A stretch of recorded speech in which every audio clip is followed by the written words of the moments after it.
على مشاكل داري الدفاعية. هنا في اللقطة دي داري كان معاه المهاجم رقم 29، زي ما احنا شايفين ساب مسافة كبيرة ما بينه وما بين المهاجم.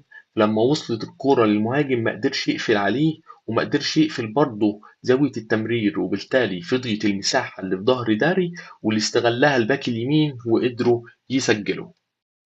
كرة تانية هنا بنشوف داري عمل سكان وشاف المهاجم فعلا في ظهره، بس هنا في وضعية جسم غلط تماما، كانت في اتجاه الكورة، فصعب على نفسه انه يشوف المهاجم.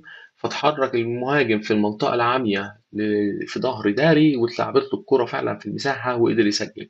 لقطة كمان هنا داري بتمركز سيء، كان المفروض يراقب رقم 29، لأن المهاجم التاني اوريدي متراقب من زميله، بس هنا داري قرر يطلع ويضغط معاه، فساب مساحة في ظهره، وقدر المهاجم بلمسة واحدة يطلع داري وزميله من اللعبة، وراح بانفراد خطير جدا.